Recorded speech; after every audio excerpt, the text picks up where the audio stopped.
สบายดีเนาะในคลิปนี้เขาจะสิมาสาธิตการนำใช้อุปกรณ์ IoT เชื่อมต่อเข้ากับระบบบริหารโรงแรมเนาะซึ่งอุปกรณ์ IoT ที่เราจะมาเชื่อมต่อก็คือจะเป็นตัวนี้เนาะเรียกว่าเป็นบอร์ดไมโครคอนโทรลเลอร์เป็น ESP32 เนาะเป็นรุ่นที่มีพอร์ตสายแลนเนาะเชื่อมต่อผ่านสายแลนแล้วก็ทำการควบคุมตัวรีเลย์เนาะอันนี้เป็นรีเลย์16 Channel เนาะแล้วก็ซึ่งเขาจะได้ติดตั้งเนาะทำการเชื่อมต่อเข้ากับโปรแกรมบริหารโรงแรมเนาะซึ่งจุดประสงค์ของเขาก็คือเวลาที่ลูกค้าเข้ามาเช็คอินในระบบโรงแรมเนาะเบื้องต้นก็คือไฟจะถูกปิดอยู่เนาะไฟอยู่แต่ละห้องเมื่อเช็คอินเข้าไปปุ๊บกับตัวระบบเนาะโปรแกรมก็จะทำการสั่งคำสั่งมาที่ตัวบอร์ดนี้เนาะตัวบอร์ด DSP แล้วตัวบอร์ดก็จะทำการสั่งเปิดไฟผ่านตัวสุดรีแลตัวนี้เนาะซึ่งจะมีการเชื่อมต่อไปหาตัวแบคเกอร์ไฟ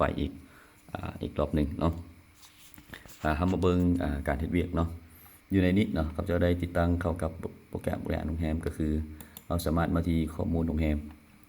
แล้วก็สามารถมาดึงข้อมูล API เนาะก็จะเห็นรายการของตัวรีแลเนาะซึ่งเขาจะสามารถสั่งเปิดเนาะสั่งเปิดไฟแต่ละห้องผ่านตัวรีแลนี้ได้เนาะคือตัวนี้ห้องที่1ห้อง2 3 4เป็นแต่ละห้องไปเนาะสามารถสั่งเปิดได้แล้วก็สั่งปิดได้เนาะวันนี้เรามาเบิ่งการเฮ็ดเวียกเนาะซึ่งเดี๋ยวนี้เขาจะได้ทำการติดตั้งเข้า3ห้องนี้เนาะห้อง A08 A09 กับ A10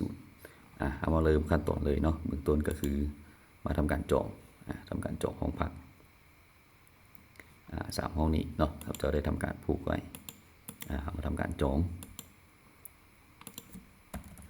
ข้อมูลจะป้อนหมวดไปก่อนเนาะเพื่อทำการทดสอบ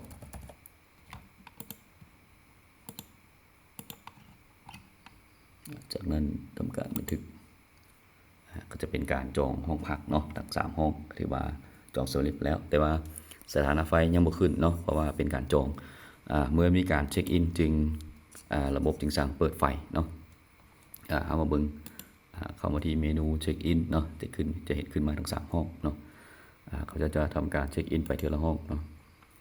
ตัวอย่างห้องนี้ทำการเช็คอินยืนยัน